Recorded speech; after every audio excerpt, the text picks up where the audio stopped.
call this poem Play Ball, aka Swagger Jacking Ain't Cool, aka Questions After a Visit to Mount Rushmore, aka Where the fuck are the teepees? When you plucked pine trees, revealing the white side of the Black Hills, were you able to breathe easier, affirming that purity existed in this land? When you crawled into Holy Lands, does the dirt ever part from the base of your fingernails? When you carved into that slate to posterize presidential prominence in these plains, could you hear the wind caves screaming? Could you feel the buffalo rumble when men were dying, scaling their cheeks? Did you think this was accidental? When the visitors come on the 4th of July, do the arrowheads in the gift shops burrow themselves back into the ground as if to be as close to the warriors as possible? Do the ornamental dreamcatcher strings revolt against your visions at night, Mr. Presidents? Remind me of that Cooperstown jingle again. Take me out to the ball game. Take me out to the crowd, yes. Buy me some fry bread and genocide. I don't care if there's no place to hide, so just loot, loot, loot from the home team. If they don't die, it's a shame, for it's one strike, you're out at the old ball game in Washington. Did they select the Redskins to represent the most unrepresented race there? In Cleveland, do they adjust all the Indians' names on the roster to read like Red Cloud and Black Elk in Kansas City? Do they quench the Chiefs' thirst with alcoholism instead of Gatorade in Chicago? Do they scalp the Blackhawks after a loss on home ice in Atlanta? Are the women and children killed because their men were too brave in Tallahassee? Are the fans of the Seminoles forced to walk the Trail of Tears to show their alliance? Do their cheers sound like Elvis Presley singing the blues, like Muddy Waters and Big Mama Thornton overdosed on the toilet, like Hoochie Coochie Hound Dogs lit in the Las Vegas Graceland? Does it feel like the redwoods in California are growing taller to keep the Beach Boys from picking any more of Chuck's berries? Does it rinse like a Zeppelin made of lead roaring into Willie Dixon's amplifier? Does it taste like a Shirley Temple coated in blackface? Can you hear Aunt Jemima screaming while drowning in a silo filled with her own pancake mix? And you wonder why poets like us are writing poems like these. Because you haven't felt the weight. You haven't fell into this American history dunk tape filled with molasses. You can't wash this shit off. So stop trying to water it down. This music is not our history books. Stop watering it down. These mascots are not our characters or fucking Halloween costumes. Stop watering it down. And these monuments are not places for us to go revel and live inside of the lies. Stop watering it down.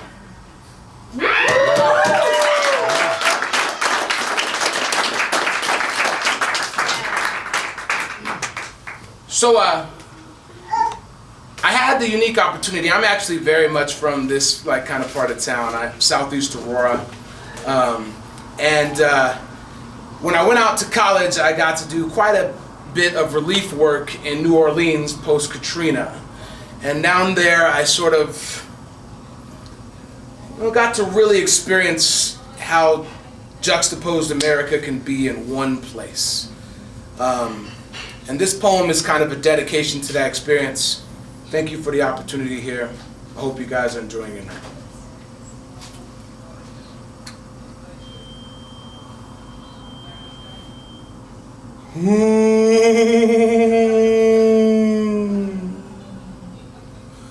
Whoa.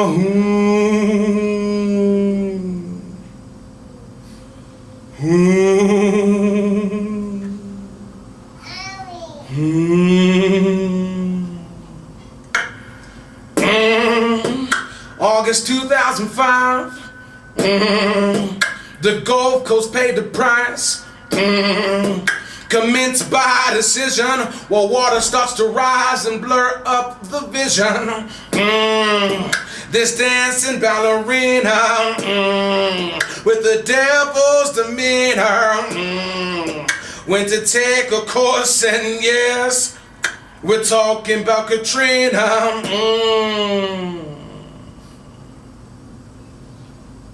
I found you, buried beneath wood and metal. You were breathing, just not by our definition. You see, pregnant pathogens polluted her pathways, and she sat there waiting for the sun to turn its back. She's still trapped. stamped and staggered in southern swamp water, overcasted by this household homage. It just wasn't the home that we all knew.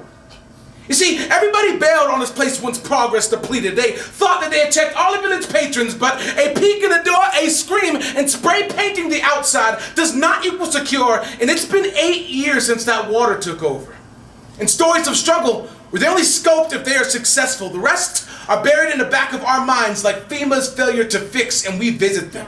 To feel like some kind of contributor, like it was Disneyland and she is buried beneath wood and metal and water that has far long settled. The rides are the people and we have bought our tickets. So someone tell me, what's the amusement? You see, I met a man named X in the Big Easy. He told me that he feels like a wild animal. I said, I wish I could feel the same, and he explained that there are tour buses reaching the 9th Ward. There are people getting out, taking pictures in front of our house destroyed, trampling all over the dead. Well, I mean, almost dead's property. And meanwhile, within 10 miles, you can't even find service. Within 10 miles, you can't even check your own damn mail. Within 10 miles, you can't even get publicly transported, meaning that they can flood in the thousands and not one of them can drip out and they're touring in tragedy. I mean, Giovanni asked me, have you ever been to Poland?